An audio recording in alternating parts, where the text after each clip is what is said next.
there, movie lovers! Welcome back to The Famous File, where we take a deep dive into the lives of the stars from your favorite films. And today, we're doing something big as the Titanic itself. That's right, we're taking a look at the cast of Titanic, then and now.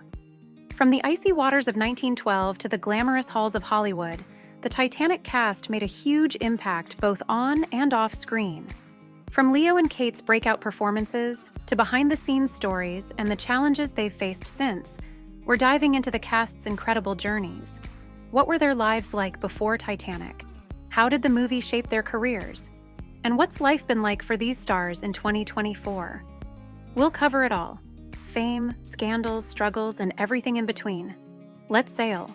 Leonardo DiCaprio, Jack Dawson.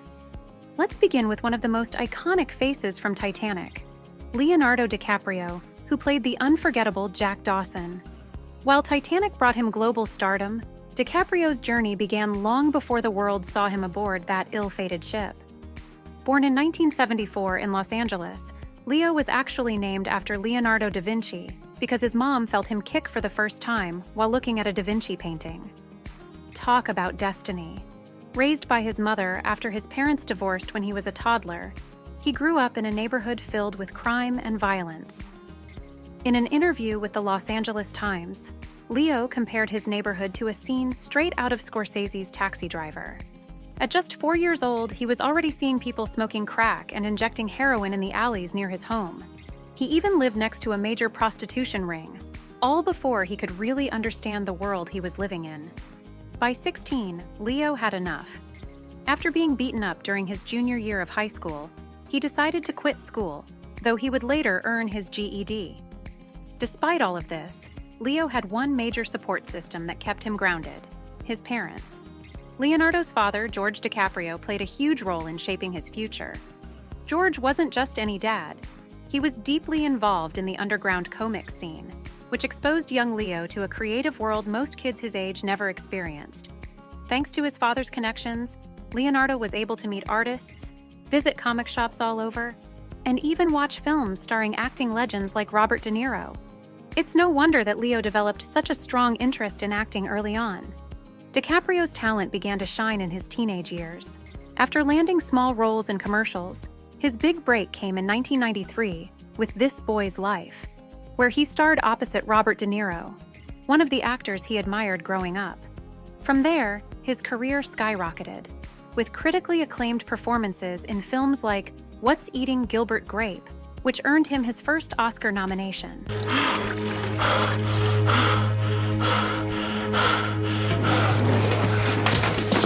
In 1996, DiCaprio took on the role of Romeo in Baz Luhrmann's Romeo plus Juliet, which further cemented his heartthrob status. But then came Titanic in 1997, and that changed everything.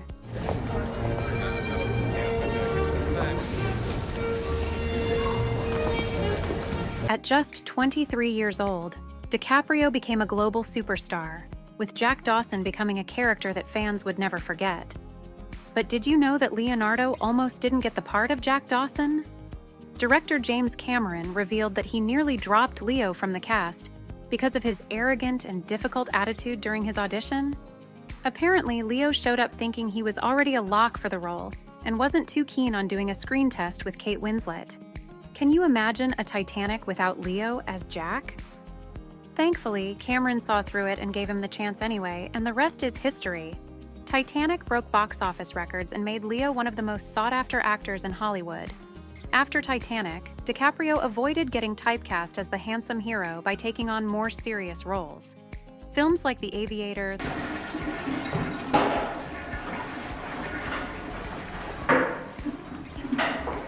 The Departed, Inception, Break free.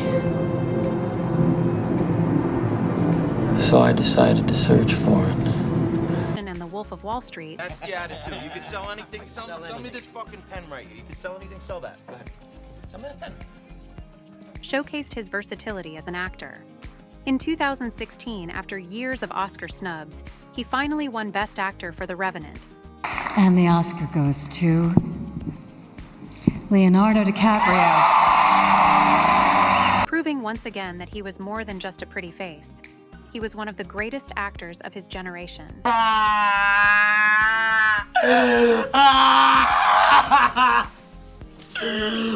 But Leo's contributions go beyond film. He's one of the most vocal environmental activists in Hollywood. Through his Leonardo DiCaprio Foundation, he's donated millions to environmental causes, and he's worked tirelessly to raise awareness about climate change, even speaking at the United Nations. But as a concerned citizen, one of the 400,000 people who marched in the streets of New York on Sunday. This guy is as passionate about saving the planet as he is about delivering Oscar-worthy performances. Now, when you're as famous as Leonardo DiCaprio, it's not always smooth sailing. Over the years, Leo's found himself in the headlines for more than just his acting. Let's dive into some of the scandals and controversies that have followed him throughout his career. First up, Leo's party boy reputation. While he's known for his incredible acting and environmental activism, he's also developed a bit of a reputation for living the high life. Leo has been spotted on luxury yachts around the world, hosting star-studded parties with models and A-listers. In fact, he's been known to travel with what the tabloids love to call his posse, a crew of famous friends and models who've joined him on his lavish vacations. This lifestyle has sparked criticism, especially when people point out the contradiction between his environmental advocacy and his use of private jets and yachts. In 2016, for example, he came under fire for flying on a private jet from Europe to New York to accept an environmental award. Yikes. Critics have pointed out that his luxurious lifestyle doesn't quite match up with his eco-conscious message, raising questions about hypocrisy. All right, speaking of parties, Leo has caught himself in some drama tied to none other than P. Diddy. Yep, recently re-emerged photos from 1998 show Leonardo DiCaprio laughing and smoking at one of Diddy's notorious white parties in East Hampton. These parties were known for their wild, star-studded guest lists, and Leo was right in the mix. Rumors started swirling that Leo might have been part of some of Diddy's more infamous events, like the so-called freak-offs. However, a source close to DiCaprio was quick to shut that down, saying Leo hasn't been in touch with Diddy for years and had nothing to do with those wild parties. In fact, the last time these two were seen together in public was at the Democratic National Convention back in 2004. But the two did cross paths again in 2019 at Diddy's 50th birthday party, where Leo was spotted dancing alongside the hip-hop mogul. While they're clearly not as close as they once were, it seems like the drama surrounding their past is more about speculation than any real beef. Leo has also made headlines for his dating history. Did you know that his long list of supermodel girlfriends has become somewhat of a running joke in Hollywood? The real kicker? Many have noticed that DiCaprio's girlfriends all seem to be under the age of 25. It's become such a trend that there are entire memes and jokes about how he seems to end relationships when his girlfriends reach a certain age. Still, despite the party boy image, relationship rumors, and climate activism contradictions, none of these scandals have managed to tarnish Leo's reputation in a serious way. In fact, Leonardo DiCaprio has done some truly amazing things behind the scenes. In 2009, Leo took his passion for saving the planet to the next level when he bought his own island in Belize, but he wasn't trying to build a luxurious getaway for himself. Nope. His goal was to create an eco-friendly resort. DiCaprio's vision was all about sustainability, using renewable energy and preserving the natural environment. The project has been a big part of his ongoing effort to combat climate change, and that's not all. While filming Blood Diamond in South Africa, Leo was so moved by the local communities that he quietly adopted a South African girl, helping provide for her and her family while he was back in the States filming. He's kept the details private, but it's just one example of how he puts his heart into helping others. Or in 2010, Leo and his co-star Kate Winslet stepped in to help Milvina Dean, the last living survivor of the actual Titanic. Dean was struggling to pay for her nursing home fees and was considering selling her Titanic memorabilia to cover the costs. When Leo and Kate heard about this, they teamed up and paid her bills so she could live comfortably in her final years without losing her treasured possessions. So while Leo might catch headlines for the parties and the romances, these acts of kindness really show the type of person he is behind the scenes.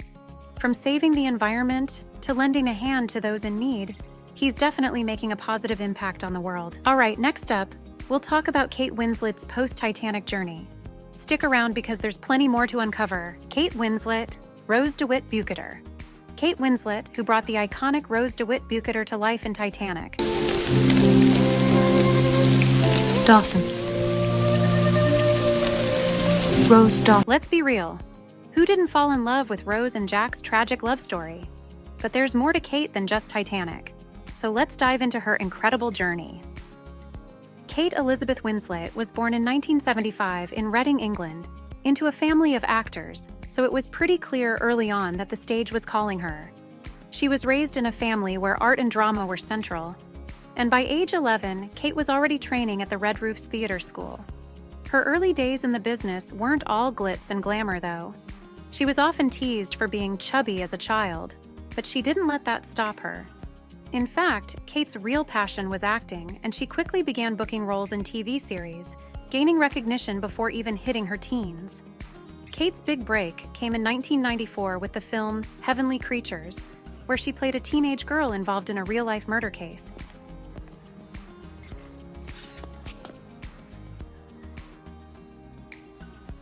The film made waves, and it set the stage for her to take on much bigger projects.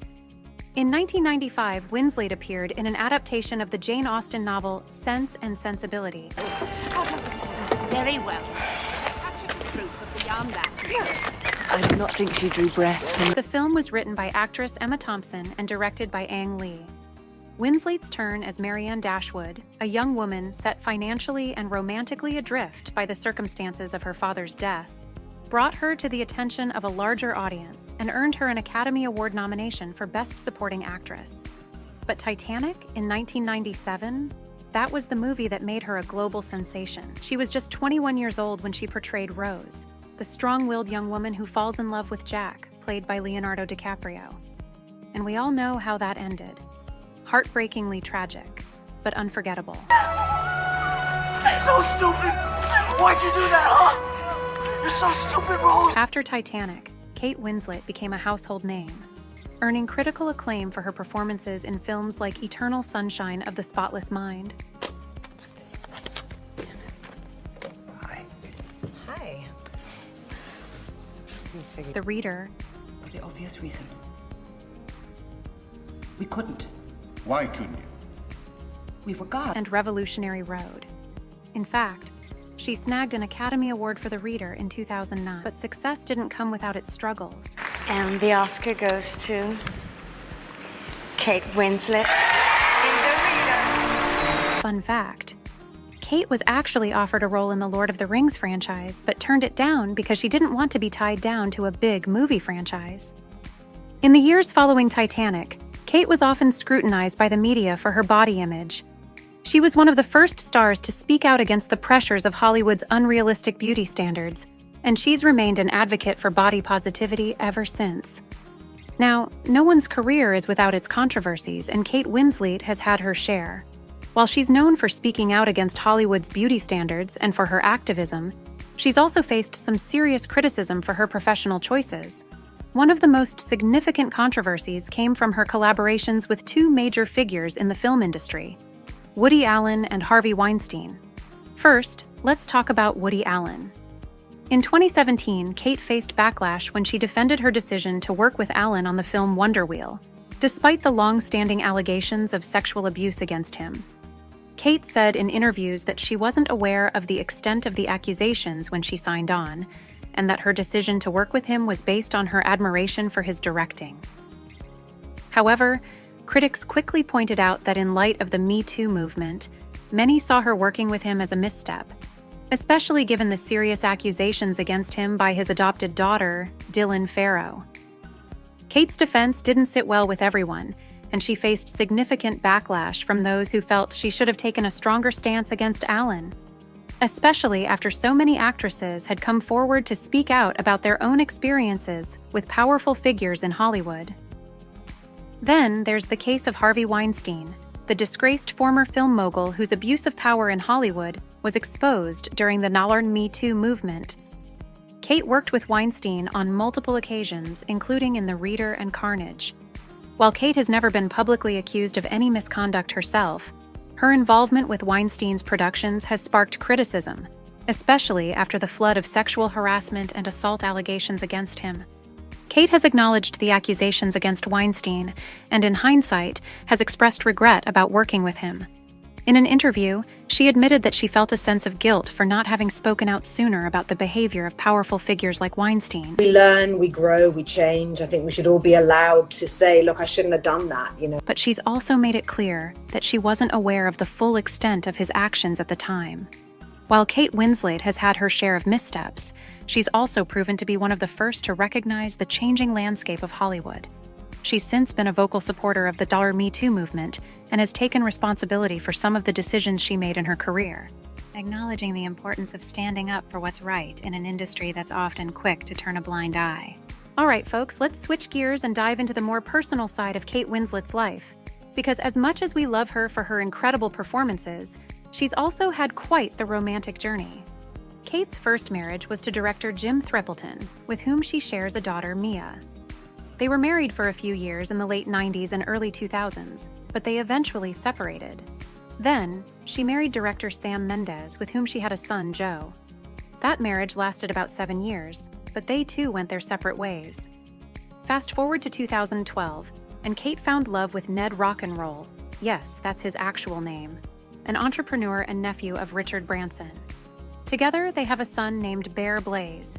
This seems to be the relationship where Kate has found the most stability, and they've kept a relatively low profile. Now, moving on to her career today, Kate Winslet is still going strong. In 2024, we're seeing her take on new roles that continue to challenge her and showcase her incredible range as an actress. One of her most exciting projects is the upcoming film Lee, where Kate plays the role of Lee Miller, a renowned war photographer and artist who documented the horrors of World War II. It's a dramatic and intense role, showing once again that Kate isn't afraid to dive deep into complex real-world figures. She's also set to star in a new limited series, The Palace, where she plays a powerful figure in a fictional royal family. The show promises to have all the drama and intrigue we love in a royal drama, with Kate leading the charge as a force to be reckoned with. And let's be honest, if there's anyone who can pull off a royal role, it's Kate Winslet. So if you haven't already, go ahead and check out her latest work. You won't want to miss it. Billy Zane, Kaladin Cal Hockley. Let's talk about the man who played one of Titanic's most memorable and downright despicable characters, Billy Zane, aka the wealthy, arrogant Kaladin Cal Hockley. While his character may have made you cringe as he tried to keep Rose from Jack, Zane's real-life story is full of twists and turns of its own. Born in 1966 in Chicago, Billy Zane didn't start out in the spotlight. Growing up in a family of artists, Zane had a passion for acting early on and studied at the American Academy of Dramatic Arts. By the mid-'80s, he was landing roles in TV shows and films, but his breakout moment came in 1996, when he took on the role of Cal Hockley in Titanic. While Cal wasn't exactly the hero, Zane's performance turned him into a household name almost overnight. Titanic skyrocketed Zane's career to new heights. But as we know, Hollywood fame can be a double-edged sword. While Zane's career seemed golden after the film's success, things didn't always go smoothly. Despite his success in Titanic, he found himself overshadowed by the bigger names like Leonardo DiCaprio and Kate Winslet. Zane did some great work in The Phantom and Dead Calm, and I know where it is. But Titanic was really the peak of his mainstream fame. Fun fact, Zane actually loved playing the villainous Cal, because it was such a contrast to his usual roles. But outside of acting, Billy was known for his interests in fine art, music, and producing. In fact, he's also appeared as a producer in a few of his own films. Despite all this, Zane's personal life became a bit of a media spectacle too. In the early 2000s, he had a high-profile engagement to actress Kelly Brook, but the relationship ended, which seemed to spark a series of brief, often publicized romances. After Titanic, Zane never really found that same level of worldwide fame again, but he's continued acting in a variety of films, including many in the horror genre, and has kept a steady presence in television and indie films. He's also involved in voice acting, including roles in animated series and video games. One of his latest projects? A role in the Lifetime movie Trauma Drama, where he plays real-life ex-convict Larry Ray. If that name sounds familiar, it's because Larry Ray was involved in a notorious real-life cult-like situation with students at Sarah Lawrence College, involving manipulation, abuse, and psychological trauma. And if you thought Billy Zane was slowing down, think again. He's got a few exciting projects lined up. One of the most exciting transformations Zane is set to undergo is playing the legendary Marlon Brando in the upcoming biopic Waltzing with Brando. I had, the idea of playing Marlon Brando had kind of stuck with me. I guess people have been saying it since Dead Calm for whatever reason, genetics or otherwise. And let me tell you, he looks like a spitting image of Brando's iconic role as Don Vito Corleone from The Godfather. What do you think of Zane's career transformation? Let us know in the comments below. Kathy Bates, Molly Brown. Next up, we've got the unforgettable Molly Brown, played by none other than the powerhouse actress Kathy Bates. She brought the character of the unsinkable Molly Brown to life with so much warmth, wit, and charm, making her a fan favorite, and honestly, who wouldn't want her as a friend? But before she was commanding the deck of the Titanic, Kathy Bates had quite the journey to stardom. Born in 1948 in Memphis, Tennessee, Kathy grew up with a love for acting and an undeniable talent. After studying theater at Southern Methodist University, Kathy moved to New York and struggled in the theater scene, working odd jobs while trying to break into acting. It wasn't an easy road, but Kathy wasn't about to give up. According to her, her looks played a role. "I'm not a stunning woman. When I was younger, it was a real problem because I was never pretty enough for the roles that other young women were being cast in. And due to the same reason, she was often typecast into playing the same roles. Usually a character who was older, or a little weird, or whatever. And it was hard," Bates admitted in an interview. But this changed in 1990 when she landed her breakthrough role in Misery. The bad guy stuck him in a car on a mountain road, knocked him out, and welded the doors shut and tore out the brakes and started him to his death. And won an Oscar for her performance. The Oscar goes to Kathy Bates in Misery. By the time Titanic came around in 1997, Kathy Bates was already a household name. She brought real heart to the role of Molly Brown, the socialite with a heart of gold who's known for her resilience and wit. But here's a fun fact. Bates was actually a late addition to Titanic. The part of Molly Brown was initially meant to be played by another actress, but when Kathy came on board, she made the character truly her own. And who could forget that memorable line, "I'm unsinkable." After Titanic, Kathy continued to shine in both film and TV. She starred in hit films like Primary Colors, About Schmidt, and The Waterboy.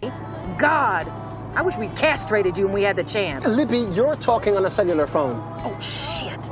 And went on to become a staple in the world of TV, especially with her memorable role in American Horror Story. That Negro is the president of the United States. I voted. Kathy's ability to seamlessly blend comedy and drama made her one of Hollywood's most versatile stars. However, in 2003, Kathy was diagnosed with ovarian cancer, and she fought hard, undergoing surgery and chemotherapy. Thankfully, she went into remission. But life wasn't done testing her. In 2012, she was diagnosed with breast cancer and had to undergo a double mastectomy. And if that wasn't enough, after the surgery, she developed lymphedema, a chronic condition that causes painful swelling. Kathy has been incredibly open about how hard this was on her. "I was bitter, I was depressed. I thought my career was over. I thought, there's no way. I'm done. Everything is done," she revealed. But just like Molly Brown, Kathy Bates is nothing if not a fighter. Not only did she come back stronger, but she also became a vocal advocate for cancer awareness and lymphedema research. Despite these battles, Kathy's career only continued to soar. In fact, let's talk about her many awards. After her Oscar for Misery, Kathy went on to win 2 Primetime Emmy Awards, one for her role in 2.5 Men, and another for her chilling performance in American Horror Story Coven. She's also been nominated for multiple Golden Globes, proving her versatility across film and television. And her awards aren't just for acting. Kathy's also a talented director. She's directed episodes of 6 Feet Under and Oz, showing us there's nothing she can't do in Hollywood. With over 14 Emmy nominations to her name, her versatility across film, TV, and even directing has made her a true industry heavyweight. And while she's always been a force on screen, she tends to keep her personal life pretty private. But here's what we do know. Kathy never married and doesn't have children. She has spoken about how her demanding career and health struggles may have played a role in that. Despite not having kids, Kathy has always maintained close relationships with her family and friends. One of Kathy's most well-known personal relationships was with her longtime partner, actor Tony Campisi. The couple was together for 6 years, even working together on projects, but they ultimately parted ways. Kathy has rarely spoken publicly about her romantic life since then, choosing instead to focus on her work and health. A few years ago, Kathy Bates was ready to quit acting. After a disappointing movie shoot, she found herself feeling ignored and heartbroken, telling her agents she was ready to retire. But in January 2023, her agent sent her a script for a reboot of Matlock. Initially hesitant, Kathy connected with the lead character, a brilliant woman who feels invisible due to age. The role reignited her passion, and at 76, she decided to take it on. Kathy says this will likely be her final project, calling it her last dance, where she's pouring everything she's worked for into this one last role. With an Oscar for Misery, multiple Emmys for American Horror Story, and 2.5 Men, Kathy has built an extraordinary career. But for someone as passionate and talented as she is, stepping away from the screen wasn't going to be easy. And there you have it, the incredible then and now journey of the Titanic cast. From childhood dreams to Hollywood stardom, this iconic group of actors has seen it all. Thanks for watching. If you enjoyed this deep dive into the lives of the Titanic cast, be sure to hit that like button, subscribe, and let us know in the comments. What's your favorite Titanic moment? And which actor's journey surprised you the most? Until next time, stay tuned for more behind-the-scenes stories of your favorite stars.